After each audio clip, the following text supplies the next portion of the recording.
Today we are looking at a submitted commentary script that challenges a prominent media figure's reluctant and muted response to toxic behavior within his own network. Right, and jumping right in, the script's powerful moral stance is inadvertently undermined by frequent apologetic hedging. Yeah, which is a major issue of tone and style. I mean, the writer is tackling some highly sensitive, really serious subject matter here. Absolutely. They're correctly identifying the subject's behavior, or really the behavior he fails to condemn as, quote, toxic and egregious. Right. At one point, the writer even uses the phrase absolutely evil. That is an incredibly heavy, morally convicted categorization. You know? Oh yeah, that's a massive claim to make. It really is, but the weakness here is that the writer constantly cushions these strong assertions with like a barrage of conversational apologies and qualifiers. We see this peppered throughout all the most critical paragraphs, actually. The writer relies heavily on phrases like, correct me if I'm wrong, or my sense is, maybe I'm mistaken here, and am I out of proportion here? Yeah, and this tonal contradiction dilutes the authority of the critique entirely. It's like drawing a line in the sand, but using a feather instead of a stick. That's a perfect way to put it. You know, the audience knows a boundary is being drawn, but the lack of friction makes the boundary seem imaginary. Exactly. And the psychological impact on the reader is profound when a writer does this. Like, when you label an action as absolutely evil, you are making an absolute claim about morality. Right. But when you surround that absolute claim with tentative, uncertain language,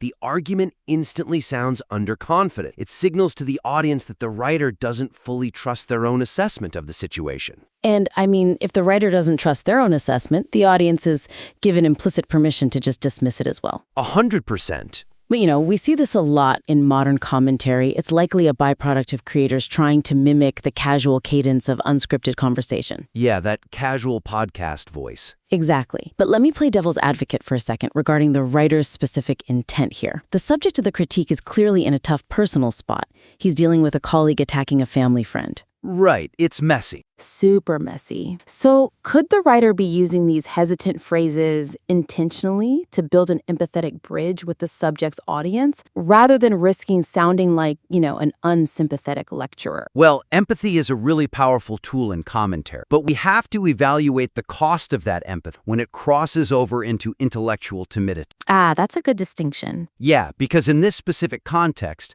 projecting unshakable confidence is much more critical than projecting deference. Right. You can establish empathy by acknowledging the difficulty of the situation contextually, maybe noting the complicated network dynamics at play. But the moral judgment of the situation itself needs to stand completely firm. So what's the move here? Just cut it all out? Yeah.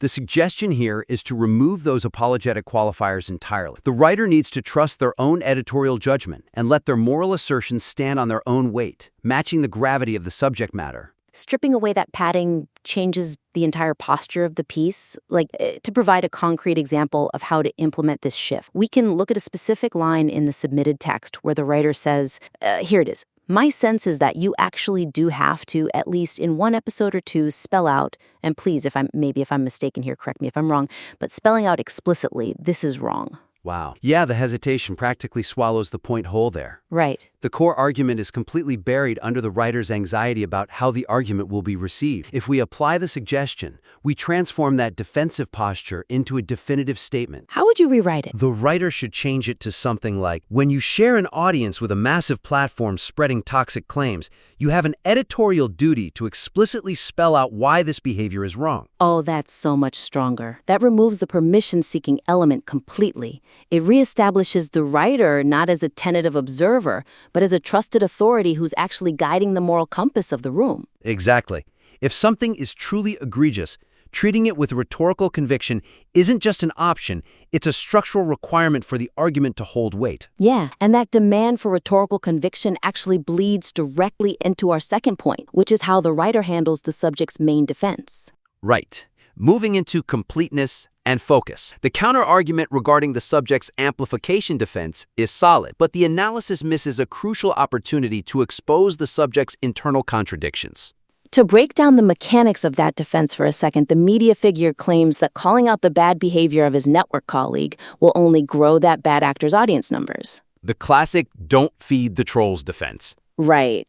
And the writer counters this by pointing out that the bad actor already has a massive audience, rendering the "I don't want to amplify them" excuse fundamentally hollow. Which is a good point. It is. But by ignoring the subject's own internal contradictions in the provided quotes, the writer is basically leaving their most potent analytical weapon on the table. They really are. The missing opportunity lies right in the primary source material itself. If you look closely at the quotes the writer included, the media figure claims he has been clear as day, and that there is absolutely no question whatsoever about his views regarding the toxic behavior. Yeah. Yet, in the exact same breath, he openly admits he strategically chooses not to use angry enough language or to focus heavily on the issue. Wow, yeah. The script notes his lack of forcefulness, but it completely misses the chance to highlight the glaring cognitive dissonance there. Right. You cannot logically claim to be clear as day to an audience if you are actively suppressing your own rhetorical force. It's like pointing out a crack in the foundation. You don't need to spend pages knocking down the walls of his argument if you can just prove the floor he's standing on is structurally unsound. Exactly. But if we dig into the mechanics of argumentation here, is there a risk that hyper-focusing on his personal hypocrisy might distract from the writer's main thesis about the duty a broadcaster actually has to their audience? I don't think so. It actually reinforces the main thesis by proving that the duty is being actively neglected. How so?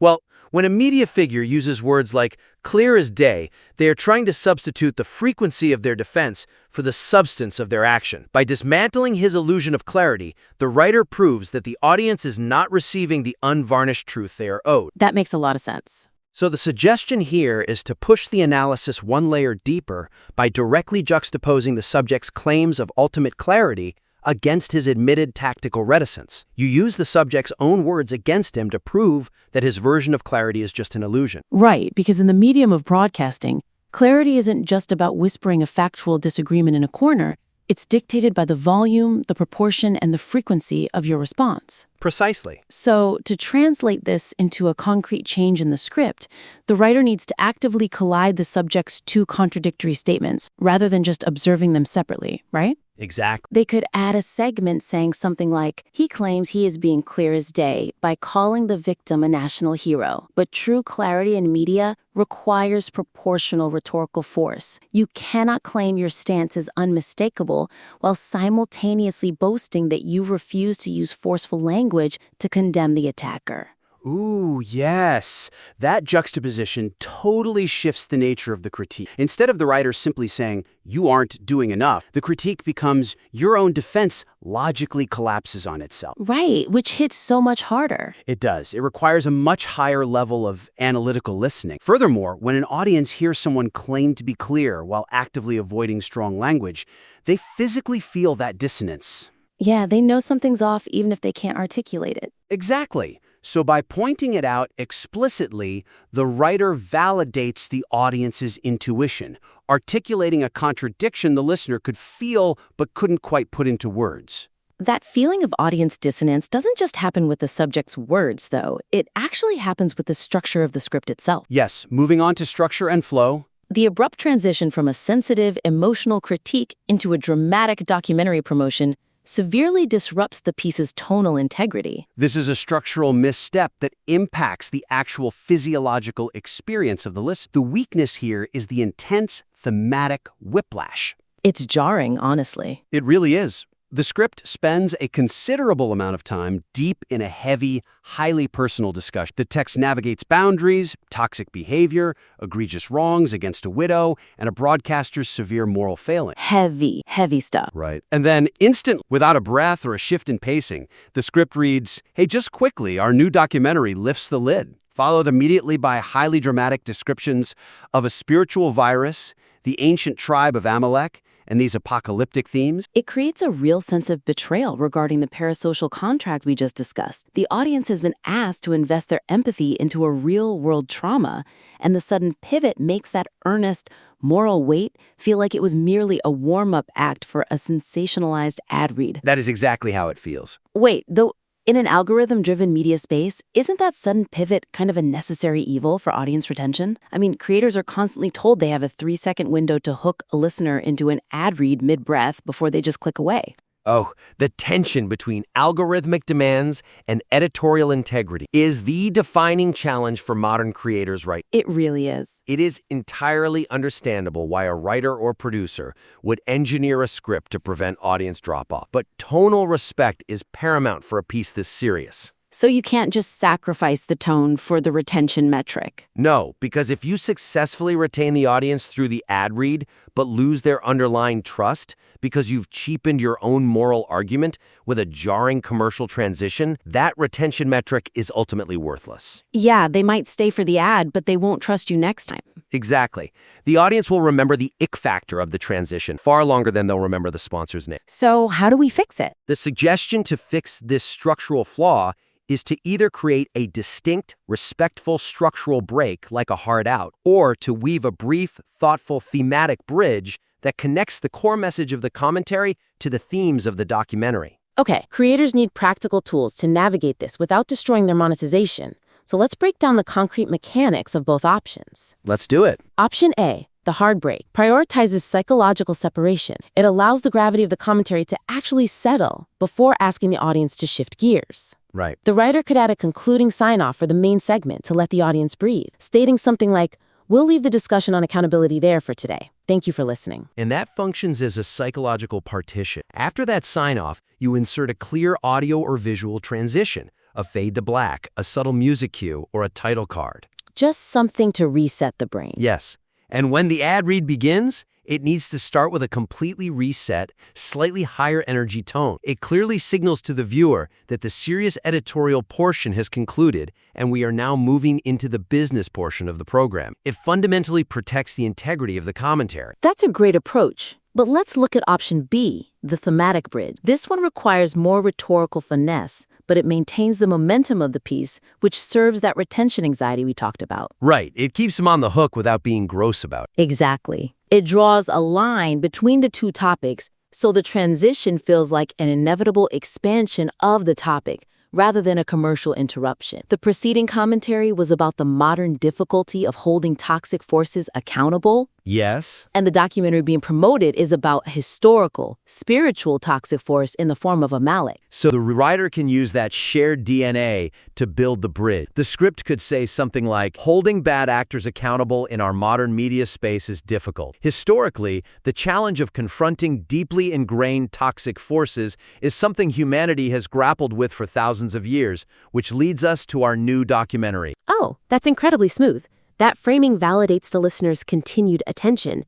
It respects the emotional state the audience is currently in, asking them to transfer their engagement from a modern micro-example of toxicity to a historical macro-example, effectively neutralizing that whiplash. Yeah, exactly. Whether a creator opts for the hard break or the thematic bridge, the underlying principle remains the same. You have to manage the audience's emotional off-ramp. You really do. You cannot ask a listener to care deeply about a complex moral issue and then aggressively commodify their attention in the very next breath without careful architectural planning in the script. Absolutely. Every rhetorical choice, from the removal of a single qualifying word to the placement of a sponsor break, alters the structural weight of the argument. 100%. So, to summarize our actionable takeaways for the listener today. First, strip away the apologetic hedging to project unshakable authority. When you define an action as toxic or evil, trust your editorial judgment and let the accession stand on its own without conversational padding. Yup.